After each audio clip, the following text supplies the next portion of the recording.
Mimi sina shida yote na ugomvi na rafiki yangu Rais mstaafu Uhuru Kenyatta. Kwa sababu hatuna mashindano. Yeye amestaafu, ameenda kupumzika. Mimi ni naibu wa rais, nafanya kazi yangu. Siku alihitaji usaidizi, nilimuunga mkono.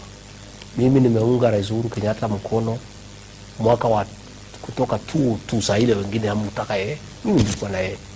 Nimeunga mwe mkono mpaka amekuwa rais.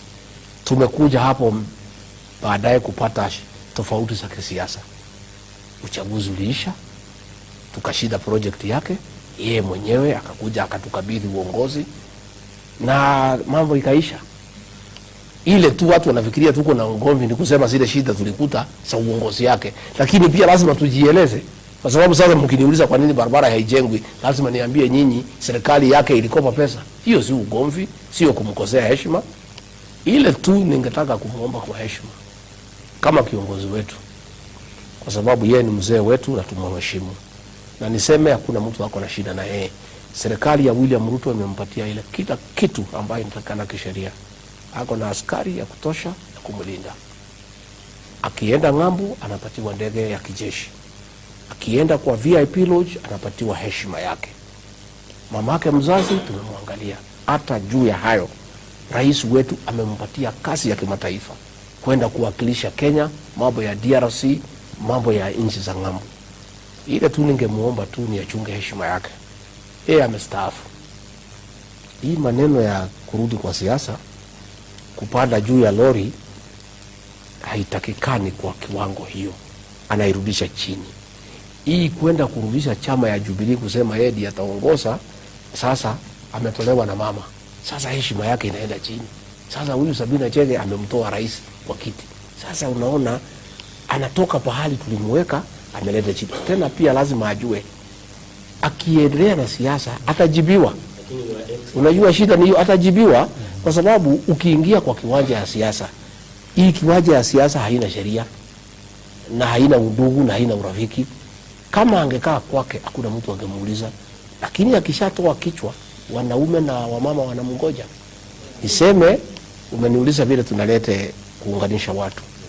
Mimi mwenyewe tumekaa chini na rais, tumesikizana. Wale ambaye walitupinga, Kanini Kega alipinga mimi na kusema nifungwe. Mimi mwenyewe nimeuliza viongozi wa Bulima tumsaidie hapo nyuma. Hao viongozi wa kina Sabina Chege walikuwa wanatupiga, wamekuwa na sisi hapa leo. Tunafanya kazi pamoja. Wale ambao walipoteza viti nimewaita juzi. Wale wafanyabiashara wa Mount Kenya Foundation tuko na mikutano ambayo haitangazwi, tunaongea. Hao wafanyabiashara wetu tunaongea. Hao wazee ya Juri Njeke, hao wazee ya Kiama tunaongea. Hakuna shida. Mlima is one na iko amani. Ile tu ni hiyo tu vita ya Uhuru Kenyatta na Sabina Chege. Sasa mimi nitafanya nini kama Rigathi Gachagua? Unaona hivi ya kwamba kuna mkono fiche wa serikali ya Kenya Kwanza kwenye vita inaendelea sana. Sisi hatuingilii mambo ya siasa ya mtu yeyote. Sabina Chege walikuwa na Uhuru Kenyatta, sisi hatukuweka wakitupiga. Sasa Sabina akiamua kumtoa Uhuru, sisi tutaingilia wapi? Unataka tusimamishe? Sisi hatuna. Sisi nasema kama mama anatoa mzee, sisi hatuna shida. Sisi tutafanya na yule ambaye yako. Sasa Uhuru na Sabina walimane, watuambie mkubwa ya Jubilee ni nani. Sisi hatuhusiki. But your excellency, Uhuru ni ndugu yako. Ndio. Na wewe ndio kiongozi sasa wa Mlima Kenya. Ndio. Swali langu ni unaongeanga na Mheshimiwa Uhuru Kenyatta kama ndugu yako? Rais Uhuru Kenyatta sijapata yeye tuongee. Yeye anajua bahali mimi niko. Ako na namba yangu ya simu. Akiniita nitaenda kwake kwa sababu yeye ni mzee. Sisi tumemheshimu sana. Na kama angeniita ningemshauri tu, hata kama mimi ni kijana kwake, mwambie mzee, hii barabara ya kupigana na Sabina inalete heshima yako chini. Uwezo wa kisiasa kama ile ambaye alikuwa nayo hapo mbele. Uwezo gani? Wa kisiasa, umaarufu wa kisiasa. Umaarufu gani? Wa kisiasa. Gani si kuna nihesabiwa? Hiyo maneno ukifuatilia tarikitiza mwezi wa 8 mwenye umaarufu katika mlima ilijulikana tarehe 9. Yeye alikuwa amesema twende Azimio, mimi nikasema twende pande hii. Watu ya Mlima Kenya walifuata nani?